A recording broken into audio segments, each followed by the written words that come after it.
Hey, it's Die Hard, and today we're trying our hand in Planet Coaster, and who knows, maybe we'll prove that we can legitimize human suffering as amusement. I've already gone ahead and created our avatar. He's pretty much the epitome of what I'd imagine the owner of an amusement park would look like. Sunglasses to keep you guessing if he's coming fresh off a drunken bender, 3/4 sleeve sweater because he's sophisticated, and rolled up jeans, mainly to expose the fact that he doesn't wear socks. It looks like the game gives us a few different locations to get started in, and because I can't imagine having an amusement park in the desert or the Arctic, I've decided to pick based off of... We'll go with the vulture scream. Park name, huh?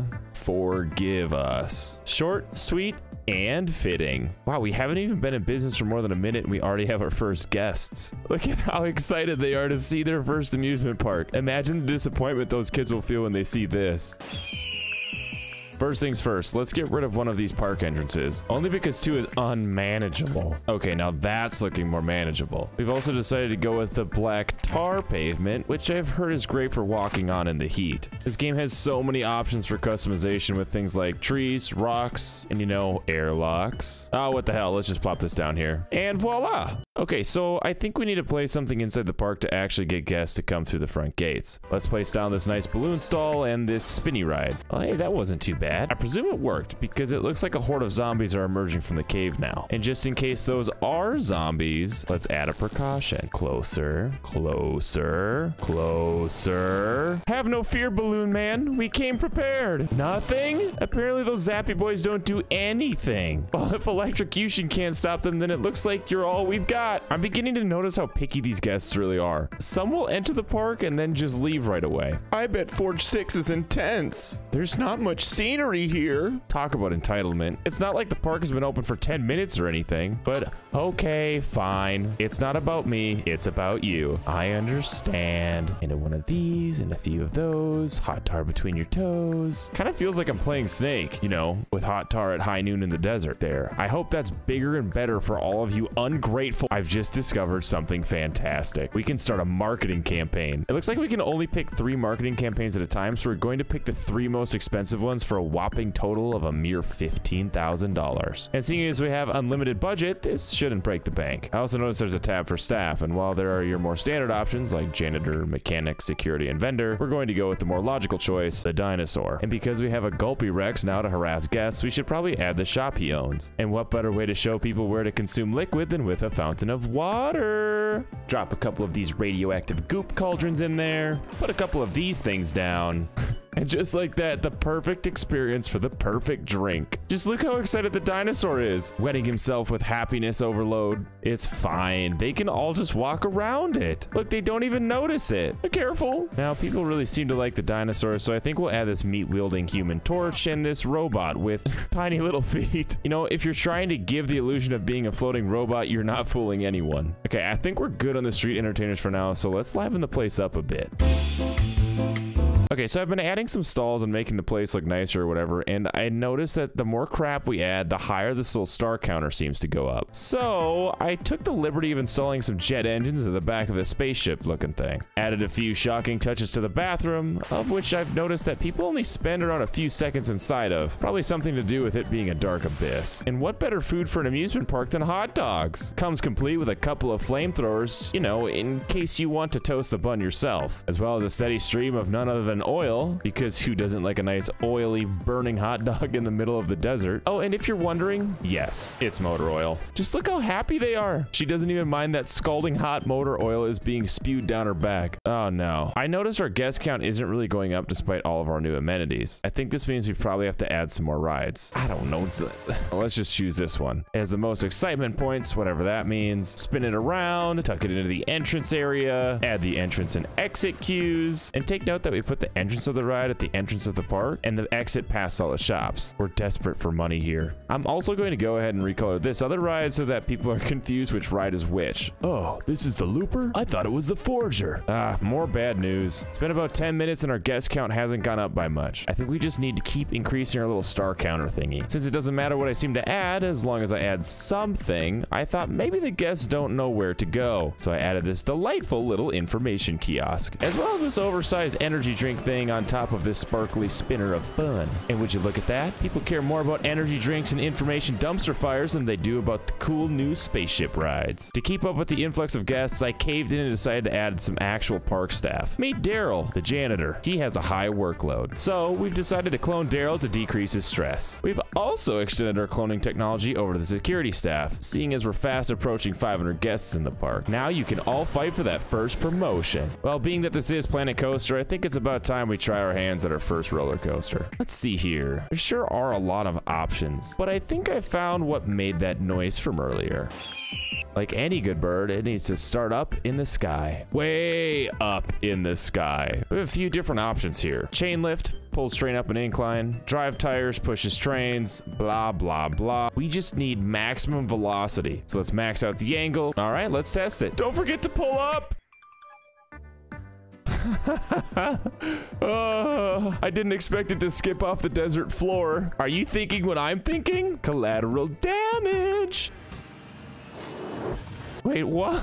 But I wasn't ready. I didn't expect the bird to explode into a magical nuke. It just escalates so fast. Oh my God, they're really up there. Oh, this exceeds all my expectations. There's a case of raining bodies in the desert. There is one problem with this though. If I click on these guests, it says they're stuck. I mean, they did just fly 1,000 feet after being struck by a bird, which to my better judgment may result in varying levels of confusion. They also phase out of existence after a little bit. What if we built a little landing strip for them? Maybe they just need some hot tar to stand on. Still nothing? I have a theory. I think because each of these guests is trying to go somewhere but can't because there's no path for them, that means we need to connect this landing strip to the main park path. And well, wow, would you look at that? It actually worked. There are still quite a few though that don't land on the runway, but we can fix that. Okay, angle this side up and then this side and our own little body catcher trough thing. I'm honestly just impressed that they can even get up after that amount of body trauma. I can't believe I just noticed this, but there's a terrain tab.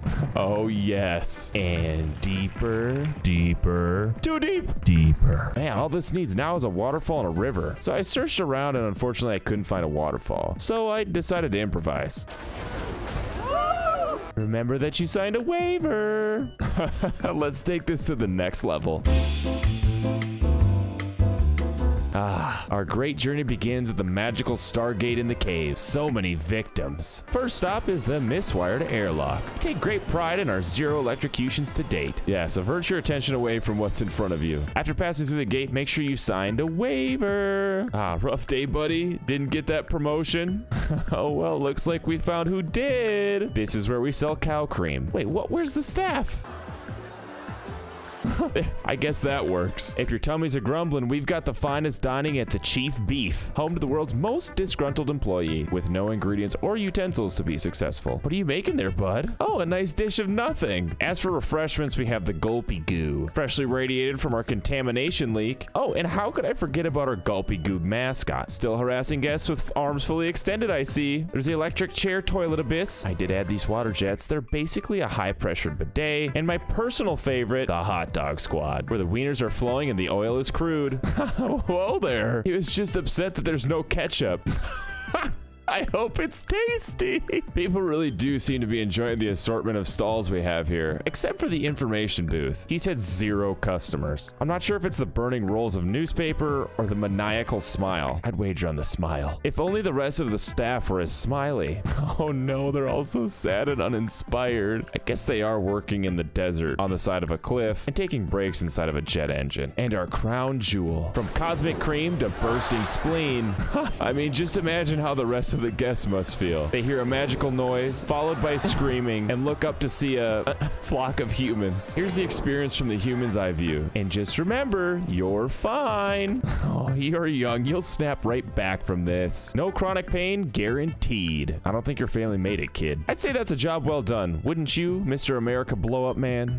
Good. I'm glad you agree. Now, it may not look like it, but this is just the starting point. Everything up until now was the tutorial. Now you get to experience the game of life. Oh, and while you were unconscious, androids took over the whole park. And I mean the whole park. But please, just relax your legs. You've been through a lot. But not as much as these people are about to be. You see, they have been selected to go on a personally guided tour.